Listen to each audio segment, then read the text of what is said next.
Pnawn da, a chroeso i gyrsiau Carlam Cymru. Croeso i'r bedwaredd wers Mathemateg ar sesiwn ola. Mae cael ei chyflwyno eto heno gan Mr Eilir Price. Diolch yn fawr iawn i chi. Pnawn da i chi gyd. Be dyn ni'n mynd i fod yn edrych arno fe yn sesiwn ola ni yw chydig o ystadegau ac edrych ar brofi rhagdybiaethau. Nawr, dyn nhw'n wybodol, mae'r pwnc yma'n bwnc eitha mowr. Felly, be dwi eisiau gwneud yw, falle bod fi chydig yn optimistig o'n can weld, yw mynd drost y prif bwyntiau a gweld faint allwn ni wasgu fewn cyn, wel, mae rhyw 40 munud bach nawr. Felly, yn lle bod ni'n bradu rhagor o amser, gadewch ni gychwyn. Felly, profi rhagdybiaethau. Beth yw e? Dyna beth ni'n mynd i edrych arno fe gyntaf. Gadewch ni edrych ar esiampl bach yn fan hyn. Nawr yn ymwybodol mae canolfan garddio wedi agor yn ddiweddar ac mae un yn fan hyn yn gwerthu hadau gyda'r arwydd canlynol o dano fe. Mae 60% o'r hadau hyn yn egino, geiriau eraill. Mae yna blanhigyn yn tyfu allan ohonyn nhw. Ond mae Adam sy'n gynnwn ni fan hyn, y garddwr, ddim yn edrych yn rhyw hapus iawn ac mae fi'n meddwl bod llai na 60% o'r hadau hyn yn egino. Wel, dyw Adam methu just barjo mewn i'r siop a dweud, na, mae hwnna'n wrong. Dyw methu wneud na. Mae rhaid iddo fe gael tystiolaeth i ddweud hynny. Ac dyna beth ni'n mynd i fod yn edrych yno fe, yw sefyllfaoedd fel hyn. I benderfynu, os gyda ni ddigon o dystiolaeth i wrthod be mae'r canolfan arddio yn ei ddweud, mwyn mynd gyda be mae Adam yn ei ddweud. Nawr, beth sy'n bwysig cofio gyda profi rhagdybiaethau, yr un peth ag mewn cwrt yn y wlad hyn, y linell bwysig yw innocent until proven guilty. Mae'r un peth yn wir yn fan hyn. Dyn ni'n mynd i dybio bod be mae'r canolfan arddio yn ei ddweud yn wir. Dyna ni'n mynd i dybio. A wedyn dyn ni'n mynd i edrych os oes yna unrhyw dystiolaeth i wrthdroi hwnna. Nawr, mae yna ddwy ffordd i edrych ar brawf rhagdybiaeth. Yr modd cyntaf yw drwy edrych ar werth P, ac dyna beth newn ni edrych arno fe i gychwyn. Beth ni'n mynd i edrych arno fe fwy na'n byd yw nid rhesymeg tu ôl i bethau, ond beth sy'n rhaid i fi wneud mwyn ateb cwestiynau. Ddim y pam o reidrwydd, ond y camau sydd angen i ni wneud. Ac dyma'r ochr gyntaf y testun. Felly, dyn ni'n medru cynnal prawf rhagdybiaeth trwy gyfrifo gwerth P. Ac i wneud hynny, mae yna 5 cam. Y cam cyntaf, dyn ni'n ysgrifennu'r rhagdybiaeth 0. Nawr, rhagdybiaeth 0 i atgoffa chi yw H0. A rhagdybiaeth arall, H1. Nawr, yn achos y ganolfan arddio, innocent until proven guilty fel ni'n dweud, honiad y ganolfan arddio yw H0, mae gyda fe yn hafal iddo fe, yno fe. H1 wedyn, yw be oedd Adam yn meddwl. Wedyn rhaid ni nodi'r ystadegyn prawf dyn ni am ei ddefnyddio, neu mewn geiriau eraill, beth yn union i ni'n cyfri, achos yr hadau, yr nifer o hadau sy'n egino. Cam 3 wedyn, fel ni'n deud innocent until proven guilty, dyn ni'n tybio fod y rhagdybiaeth 0 H0 yn gywir. Dyn ni'n tybio taw dyna sy'n reit. A wedyn, dyn ni'n nodi'r dosraniad. Yn ein achosion ni, mae fe wastad yn mynd i fod yn binomial. Nawr, mewn blynyddoedd eraill, dyn ni'n mynd i edrych ar ddosraniadau eraill, ond am nawr, mae'r enghreifftiau i gyd yn mynd i fod gyda'r dosraniad binomial. Cam 4, cyfrifwch y tebygolrwydd o arsylwi gwerth mwy eithafol o'r ystadegyn prawf. Nawr, yn y sesiwn yma, dyn ni'n mynd i edrych ar brofion 1 gynffon. Ac mae hwnna'n mynd i lincio nôl gyda H1. Mae yna brofion 2 gynffon i gael hefyd, ond newn ni adael rheina am nawr, ond cofiwch edrych ar rheina hefyd. A cam 5 yw cymharu y tebygolrwydd ar lefel arwyddocad. Os yw'r gwerth P, pan yw'r tebygolrwydd yn llai na'n unhafol i'r lefel arwyddocad, mae digon o dystiolaeth gyda ni i wrthod H0. Felly, ni'n deud bod y ganolfan arddion wrong. Os yw'r gwerth P yn fwy na'r lefel arwyddocad, sdim digon o dystiolaeth gyda ni i wrthod H0. Chi'n sylwi, dim digon o dystiolaeth i wrthod dwi'n ysgrifennu. Dwi'n barod wedi tybio bod e'n wir. Felly dwi'n mynd i ysgrifennu eto bod e'n wir, dwi'n barod i wneud hynny. Be sy'n rhaid i mi wneud yw dweud bod dim digon o dystiolaeth i'w wrthod e. Nawr, yn gyffredinol, os nag nhw'n nodi y lefel arwyddocad, hynny yw beth ni'n cymharu yn fan hyn, dyn ni'n iwsio 5%, neu 0.05. Nawr, os yw'r gwerth P yn llai na 0.01, dyn ni'n dweud bod yna dystiolaeth gref iawn i wrthod H0. Os yw e rhwng 0.01 a 0.05, gyda'r dystiolaeth gref i wrthod H0. Ond os yw e'n fwy na 0.5, y tebygolrwydd neu'r gwerth P, yna sdim digon o dystiolaeth i wrthod H0. Felly mae eisiau bod yn ofalus bod ni'n cofio pa ffordd rownd mae beth. Felly gadewch ni edrych ar enghraifft. Nawr, yn aml iawn, nhw ddim gofyn i chi reit, newch brawf rhagdybiaeth ffwrdd chi. Fe nhw dorri'r cwestiynau lan i rannau bach. Dyna'r steil sydd wedi bod yn fwy diweddar. Gadewch ni edrych ar y cwestiwn yn fan hyn, a nôl at y ganolfan arddio.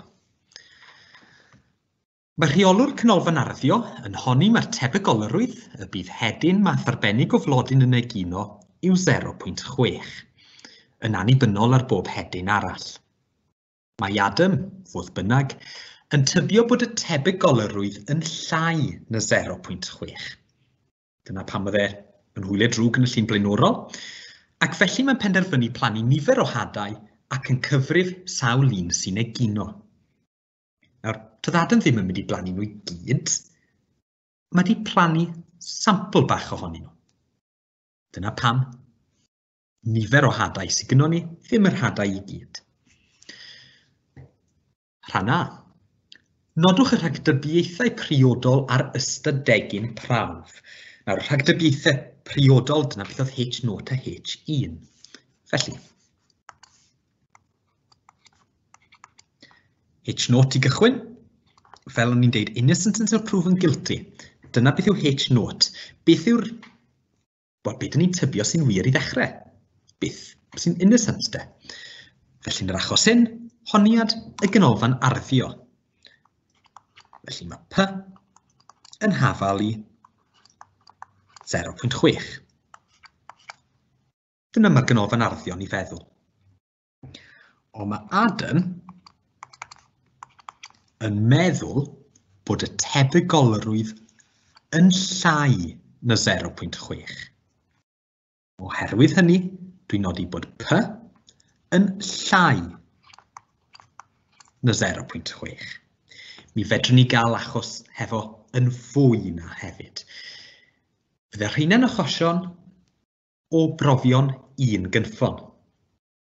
Nawr, os gyda ni achos lle fydd yn deud ddim yn hafal i 0.6, fyddai hwnna'n achos o brawf 2 gynffon. Newch yn siŵr bod chi wedi edrych ar rheini hefyd. Ond beth sy'n eisiau gwneud yn siŵr i nodi i ateb hwn yn gywir yw nodi beth yw P. Weithio mae marc ar ei gyfer e. Ac yn aml iawn, jyst copio'r cwestiwn yw e. Oherwydd, os ni'n edrych yn fan hyn, P yw'r tebygolrwydd y bydd hedyn math arbennig o flodyn yn egino. Gadewch ni ysgrifennu hwnna lawr. Lle P yw'r tebygolrwydd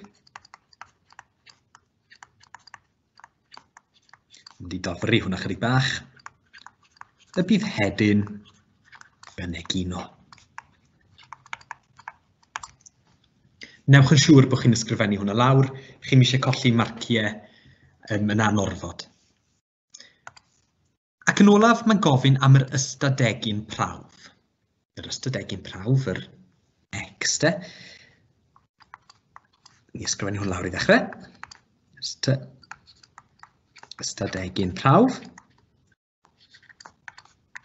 X. Felly beth yn union dyn ni'n cyfri? Be ni'n neud? Wel, ni wedi Wel, nad yn wedi plannu'r hadau, be mae fi'n cyfri? Dyna'r ystadegyn prawf. Yn yr achos yma, y nifer o hadau sy'n egino. Dyna be mae'r diddordeb gyda fe yno fe. Felly, unwaith eto yn ôl i'r cwestiwn, beth i ni'n cyfri? Dyna beth yw'r X.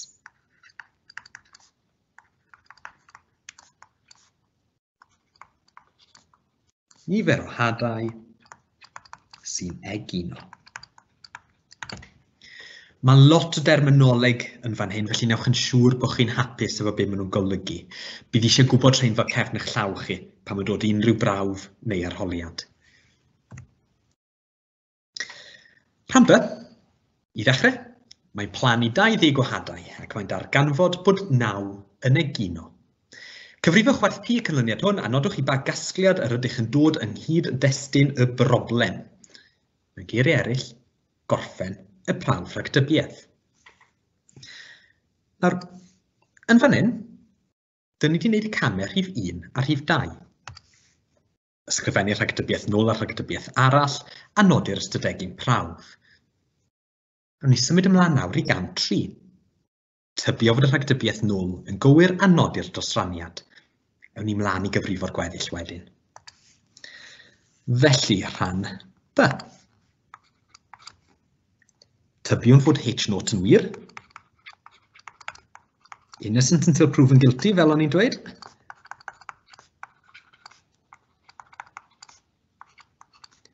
A mae X wedi ddosrannu'n binomial. Nawr N, gynnon ni, wedi plannu 20 o hadau. A P, dyn ni wedi tybio bod dyn ni wedi tybio bod H0 yn wir. Felly P, nôl o fan hyn, yw'r 0.6. Ydych chi ysgrifennu hwnna lawr? Dyna ni. Pwysig nodi'r rheina. Nawr, mae rhaid ni gyfrifo'r tebygolrwydd.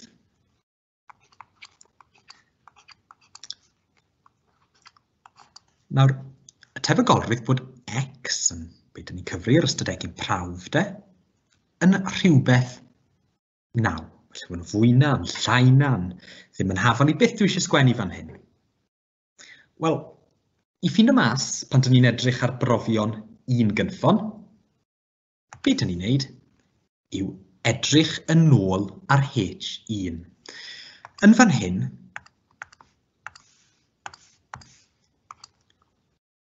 mae gynnon ni yn llai na. Dyna cyfeiriad yr anhafaledd yn fyna. Felly dyna cyfeiriad yr anhafaledd dwi'n mynd i ysgrifennu yn fan hyn.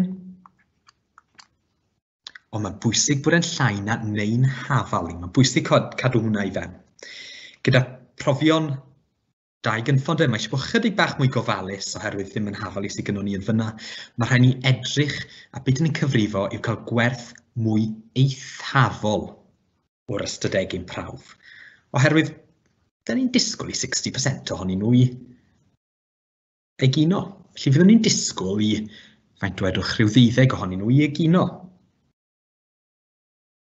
Ond os ni'n cael 9, a ni eisiau cyfrifo'r tebygolrwydd cael gwerth mwy eithafol na hynny, mwy extreme, felly llai na 9, mynd i ffwrdd o faint ni'n disgwyl. Mae hwnna'n matcho hefo cyfeiriad yr anhafaledd yn fyna.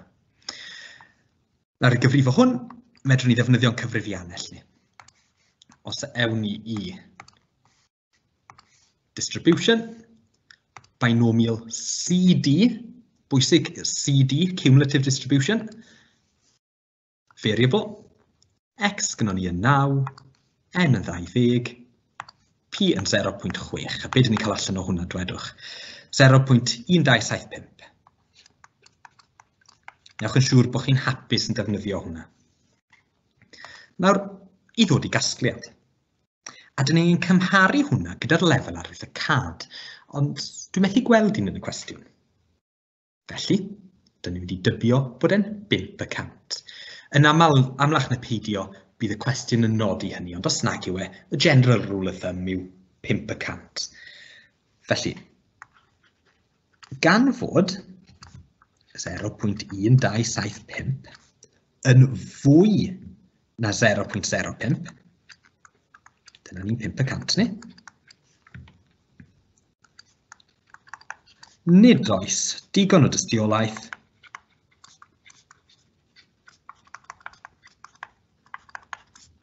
I wrthod H0. Mae'r petai hwnna wedi bod yn llai na 0.05, fydd digon o dystiolaeth mwyn gwrthod e. Ond fel ydych chi'n gweld, dwi wedi dweud bod yna ddim digon o dystiolaeth. Nawr, mae hefyd yn bwysig bod ni'n nodi hyn ynghyd destun y broblem. Felly, gadewch fi wneud hynny. Mae digon o dystiolaeth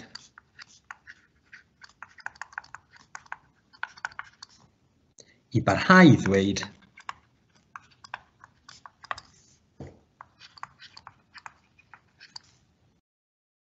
mae 0.6 yw'r cyfradd egino.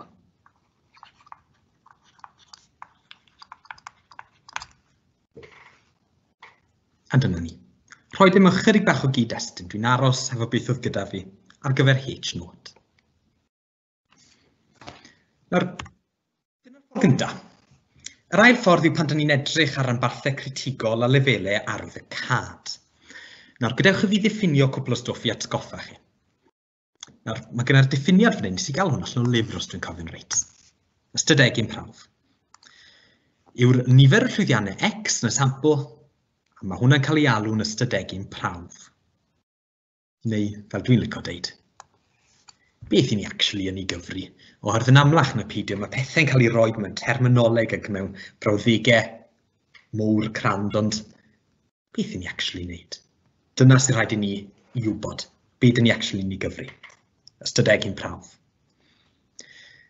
Rhanbarth critigol yw dyma'r ardal lle dyn ni gwrthod H0. Pwysig cofio hwnna. Ac fel o'n i'n dweud, ardal yw e.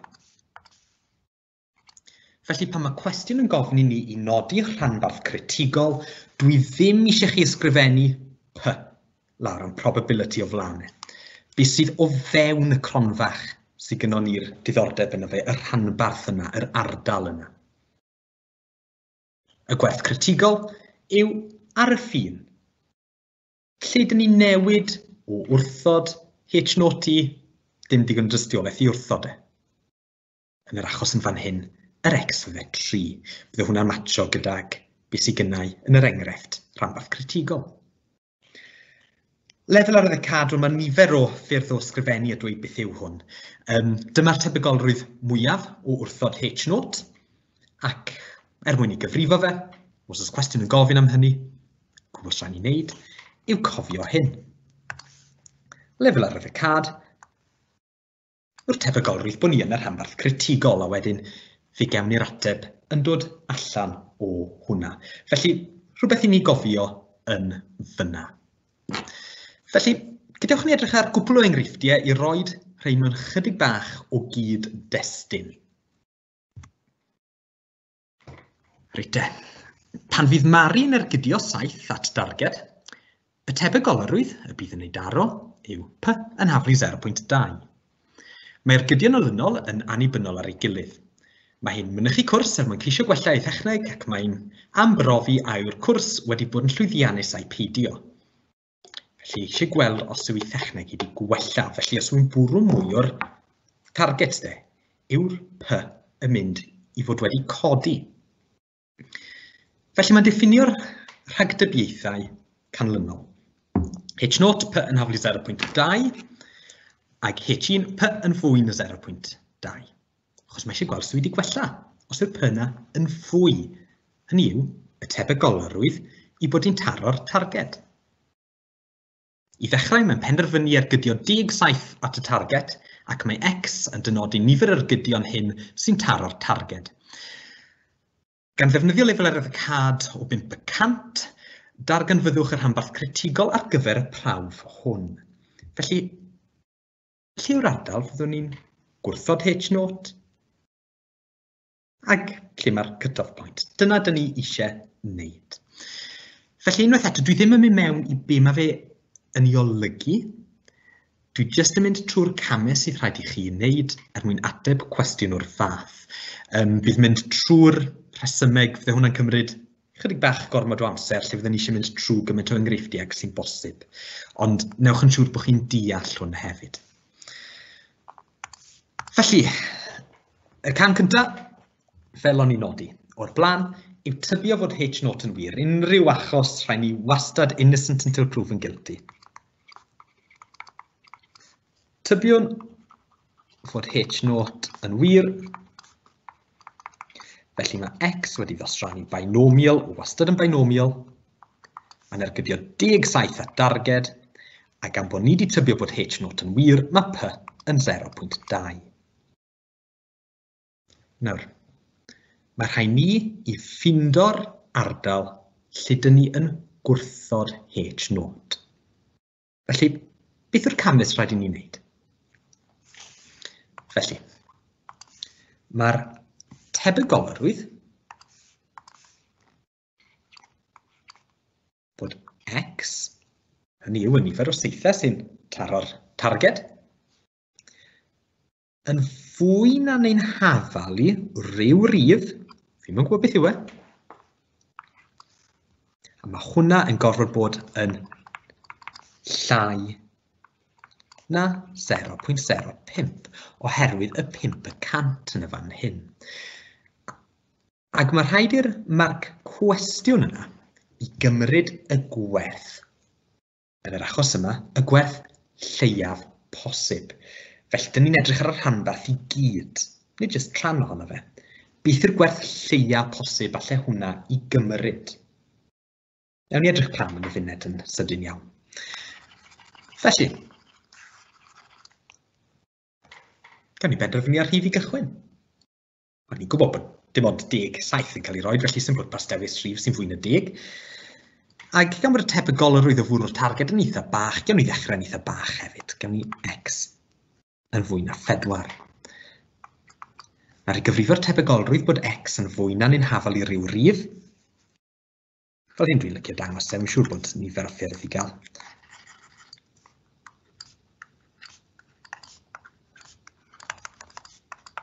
Mae'r tebygolrwydd bod x yn fwy na neu'n hafal i 4.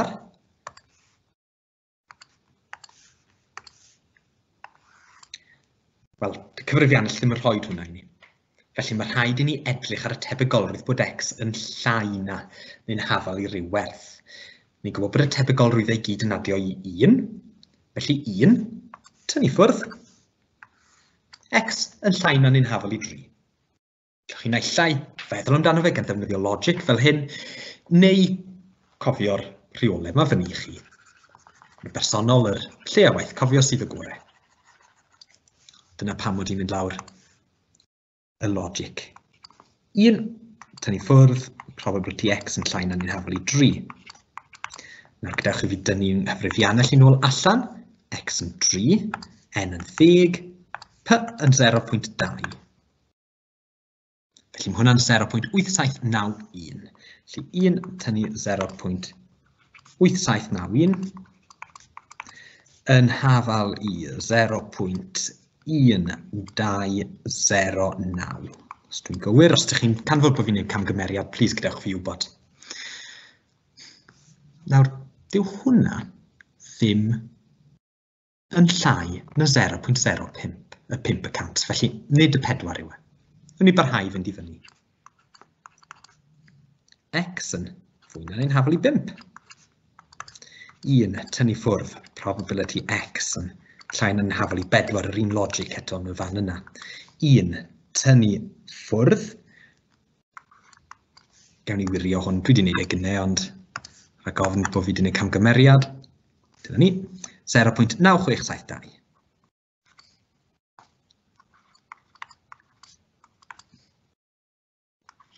0.0328.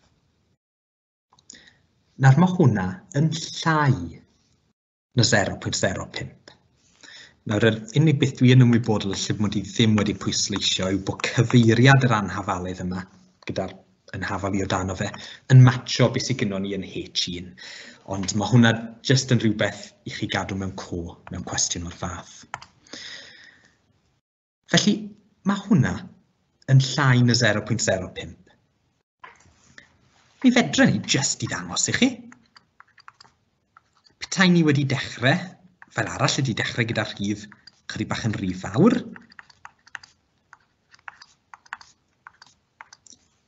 Fwy na'n haflu 6. Wedyn ni fydde gyda fi 1 tynnu 0.9936. Bydde hwnna wedi rhoi 0.0064 i fi.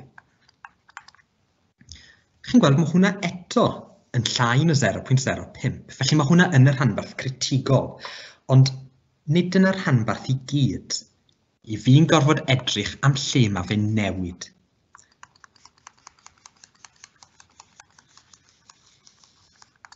Sef yn fan hyn. Newid yn y fan yna. Llai na 0.05. Mwy na 0.05. Fyna mae'r cut-off point. Felly, y rhanbarth critigol, a chi'n cofio fi'n deud, rhanbarth critigol, sdim eisiau yr P am probability, mae jyst eisiau beth sydd tu fewn y cronfach. X yn fwy na ni'n hafal i 5. A mae hwnna wedi dod o fan hyn. Jyst i atgyfnethu, os ydych chi'n dechrau gyda'r rhif fawr, fyddwch chi wedi mynd i'r cyfeiriad yna, ond trwy di sgwennu nhw ffordd arall rownd. Neu os ydych chi'n dechrau efo'r rhif fach, fyddwch chi'n mynd o'r cyfeiriad yna.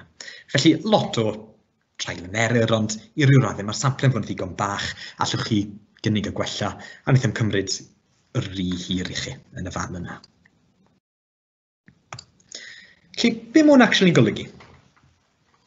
Felly, dyma beth sydd gyda ni fan hyn, yw edrych ar yr nifer o ergydion sy'n taro'r targed.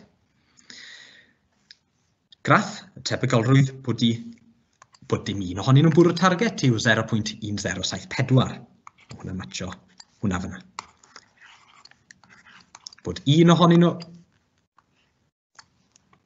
yn 0.2684 ac yn y blaen. Nawr, dyn ni wedi nodi bod y rhanbarth critigol yn X yn fwy na ni'n hafal i 5. Felly, be mae hwnna'n golygu, chi'n gweld yn fan hyn, dyna ni'n rhanbarth critigol ni. Os dwi yn adio rheina i gyd at ei gilydd, hynny yw beth sydd gynnau yn y graff, yr beth bach na mynd at ei fyny, mi'n gwybod bod nhw'n cymryd gwerthoedd bach iawn erbyn y diwedd.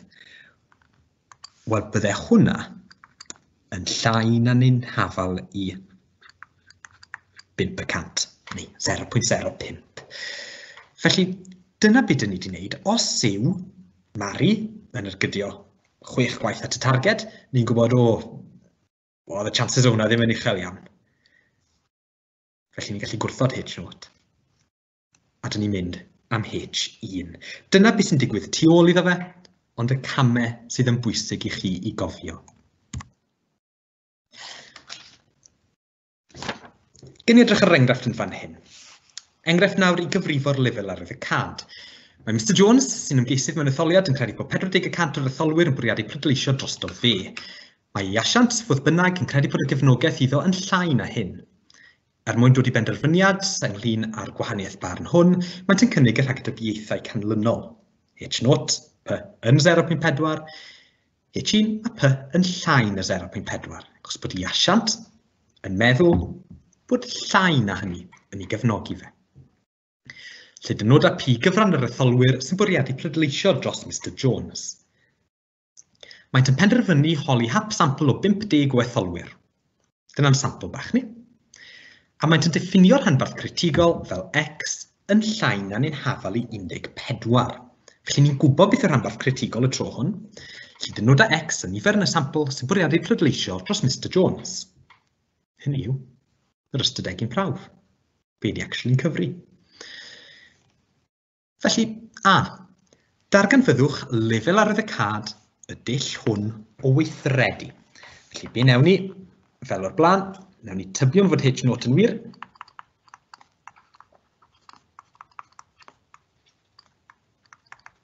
Nodi fod x yn ei ddosrannu'n binomial np, mae n yn 50, mae p ni wedi tybio fod yn 0.4, os ni wedi tybio fod h naught yn wir. Nawr o lefel arwyddocad i ddechrau.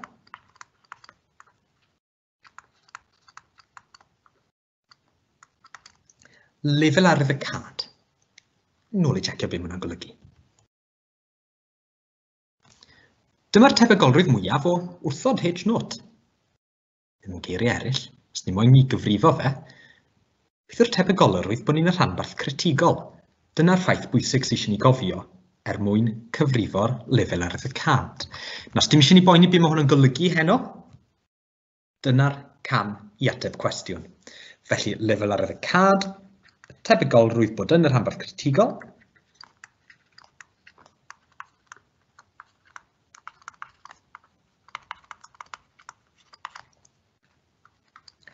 felly mae gynnon ni y rhanbarth critigol wedi cael ei nodi yn y cwestiwn, fel x yn llai na'n unhafol 14. Felly beth yw'r tebygolrwydd o hynny? Ac os ydym ni'n defnyddio cyfrifiannell, ni gawn ni 0.0540, neu 5.4 y cant. Lle chi wirio hwnna chi hunan os ydych chi moyn rhygofn mod i wedi gwneud camgymeriad bach yn fyna. Ond dyna'r lefel arwyddocad, dim byd mwy iddo fe, pan sy'n rhaid ni gyfrifo fe. Jyst bran ni gofio, mae'r lefel arwyddocad yw'r tebygolrwydd bod ni yn y rhanbarth critigol.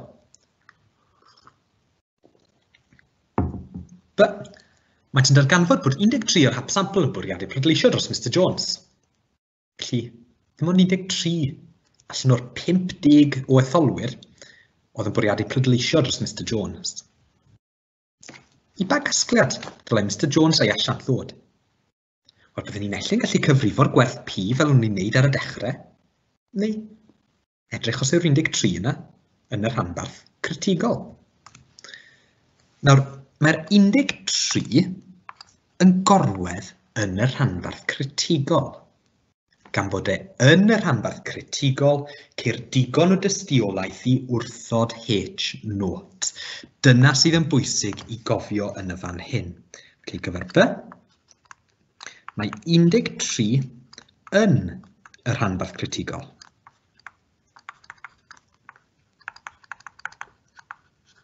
Os chi'n meddwl, unrhyw werth x sydd yn llai na'n unhafol 14 yn y rhanbarth critigol. Wel, mae 13 yn llai na'n unhafol 14. Felly, ceir digon o dystiolaeth i wrthod h naught.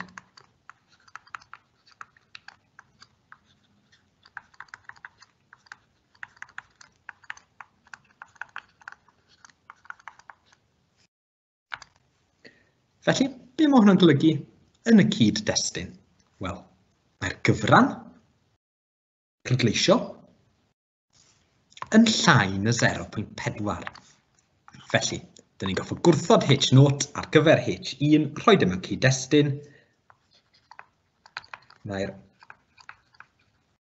gyfran pleidleisio yn llai na 0.4, neu 40%. Dyna ni. Checio os yw'r gwerth yna yn y rhanbarth critigol. Yn y rhanbarth critigol, gwrthod h naught. Ddim yn y rhanbarth critigol, dim digon o dystiolaeth i wrthod h naught. Symud ymlaen, mae gennym ni jyst dros 5 munud i fynd, ac dyn ni'n mynd i edrych yn gyflym iawn ar gwallau errors neu cyfeiliornad. Gair Cymraeg posh ar gyfer error, ond dyn ni'n mynd i awn nhw'n gwall math 1 a gwall math 2. Ond os ydych chi'n gweld y gair cyfeiliornad, mae jyst yn golygu error. Felly, 2 math o wall. Dyn ni'n gallu gwrthod h naught, pan dylwn ni ddim fod wedi wneud, ac gallwn ni, wel, methu gwrthod e, so parhau gyda beth sydd gynnon ni, pan mae fe'n wrong. Dylen ni ddim mynd am y llall. Ac dyna yw'r gwalle. A mae sawl ffordd i gofio paen yw paen. Ac dyma'r ffordd dwi'n ei cofio nhw. I allwch chi feddwl amdano nhw fel tabl hefyd os ydych chi moyn, ond dwi'n cofio'r ddwy linell hyn, a na i ddangos i chi pam y munud. Gwall math 1 yw pan dyn ni'n gwrthod H0, pan mae H0 sy'n wir. Dylen ni di stico gyda ge. Sut i gyfrifo hwnna? Tebygolrwydd gwall math 1 yw'r probability bod ni yn y rhanbarth critigol. Unwaith eto, ffaith sydd angen cofio. Yr un ffordd dyn ni'n cyfrifo'r lefel arwyddocad. Gwall math 2. Dyn ni methu gwrthod H0, so ni'n stick to our guns, ni'n aros lle ni, pan mae H1 sy'n wir. Pan mae H1 sy'n wir. Nawr, et tebygolrwydd hwnna'n y man. Ond pam bod fi'n cofio nhw fel yna? Wel, yr rheswm yw, yn y ddoi ddiffiniad, mae rhif 1 mond yn codi ben unwaith. Unrhyw combination arall o'r rhain, fydde fe'n allu ddim yn codi o gwbl, neu fydde fe'n codi mwy nag unwaith. Felly, dyna'r rheswm dwi'n cofio nhw fel hyn. Cofiwch nhw fel ydych chi gyda cael eich dysgu, a mi fyddwch chi'n iawn. Ond mae'n ddigon rwydd mydlo lan. Newch yn siŵr bod e'n glir yn eich pen chi, paen yw paen. Nawr, tebygolrwydd gwall math 2. Fel o'n i'n dweud, dwi ddim yn mynd i edrych pam. Dwi'n mynd i ddangos i chi sut mae gyfrifo fe. Nawr, yn aml iawn, nid dyma be fyddwch chi'n canfod mewn llyfrau, mewn textbooks. Ond mae'n gweithio. Tebygolrwydd gwall math 2, ydych chi yn gallu profi pam bod hwn yn gweithio hefyd. Just ffidlan a symud stwff o gwmpas. Tebygolrwydd gwall math 2 yw 1 tynnu ffwrdd y probability neu'r tebygolrwydd bod yn y rhanbarth critigol gan ddefnyddio gwir werth P. Felly, mae'n bwysig bod ni'n cofio y ddoi yma. Gwall math 1, probability bod yn y rhanbarth critigol. Gwall math 2, 1 tynnu ffwrdd probability bod yn y rhanbarth critigol pan ni'n iwsio'r gwir werth P. Ac just tip bach. Os nag chi'n siŵr pa i'n iwsio, yn aml iawn, os yw'n nodi, os mae gwir werth P yw, neu rhywbeth fel os yw P yn rhywbeth arall mewn gwirionedd, a fel arfer yn gwall math 2. Ond newch yn siŵr bod chi'n deall y rhesymeg tu ôl nhw hefyd. Felly, dyn ni'n mynd nôl yn sydyn iawn i edrych yn Mari yn saethiad darged. Y tebygolrwydd bydd Mari yn ei daro yw 0.2, ac dyn ni wedi darllen y cwestiwn o'r blaen, a fe wnaethon ni nodi mae'r rhanbarth critigol y tro hwn yw x yn fwy na 0, yn fwy na 5, meddwl gen i. Dyna yw'r rhanbarth critigol. Nodwch tebygolrwydd gwall math 1 ar gyfer y prawf hwn ac esboniwch beth yw ei ystyr mewn cyd-destun. Nawr, na i ddim esbonio beth yw ei ystyr yn awr mwyn gallu cyrraedd y diwedd, ond na i ysgrifennu beth yw e fewn ar y diwedd ar eich cyfer chi. Nawr, dwi eisiau tebygolrwydd gwall math 1. Felly, tebygolrwydd gwall math 1 yw tebygolrwydd bod ni'n y rhanbarth critigol. Probability x yn fwy na'n haflu 5.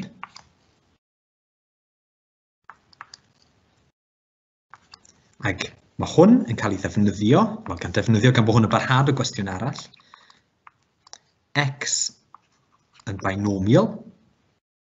Beth sydd gennym ni dedwch? Mae gennym ni 0.np dwi eisiau, felly 10, 0.2 yn fyna.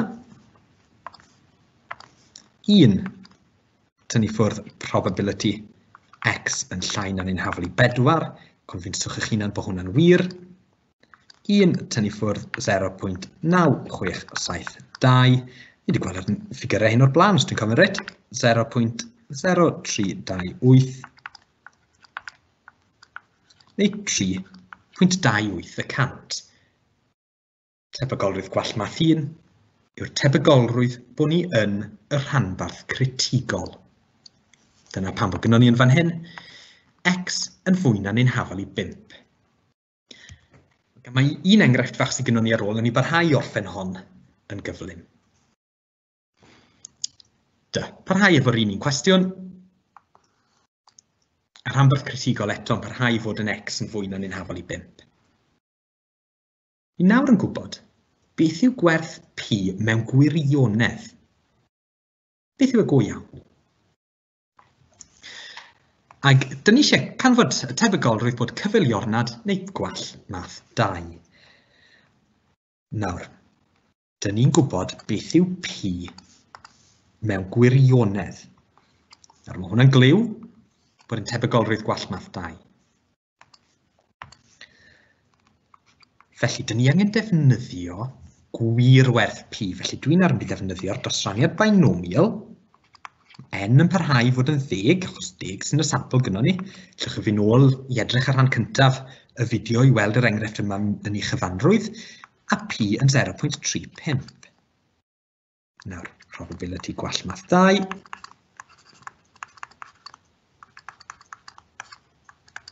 Un tynnu ffwrdd, probability bod yn y rhanbarth critigol. X yn fwy na'n unhafol i 5. Felly 1, dyn ni ffwrdd, 1 minus probability x yn llai na'n unhafol i 4. Os ydych chi'n sylweddoli, mae hwnna'n matcho beth sydd gynnau yn fyna. 1 tynnu ffwrdd, 1 tynnu 0.715, nes i hwn yn flaenorol. 1 tynnu 1, mae hynna'n diflannu.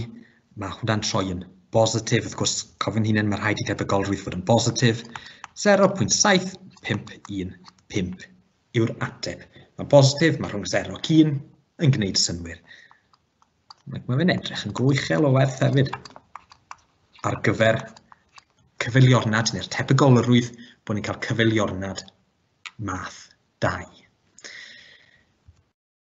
Just yn sydyn iawn, mae'n gwbl o bwyntiau pwysig dylen ni fod yn ymwybodol ohono fe tra bod ni'n edrych ar brofi rhagdybiaethau.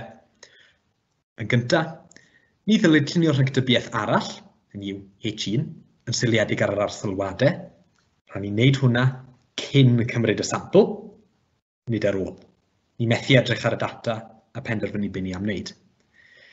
Dyle'r rhagdybiaethau gael ei ffurfio'n annibynnol ar y data, fel ni'n dweud, ni methu edrych ar y data a meddwl, sgwennu hwnna lawr. Na. Ac yn olaf, gyd fynd gyda'r dosraniad binomial oherwydd dyna dyn ni wedi bod yn edrych arno fe, mae angen i'r treialon sy'n y sampl fod yn annibynnol ar ei gilydd. Felly, jyst ychydig o bwyntiau sy'n bwysig bod ni'n ymwybodol ohonyn nhw. Ac mae hwnna yn dod â ni at derfyn hedfaniad cyflym ofnadw trwy'r prif bwyntiau ar brofi rhagdybiaethau.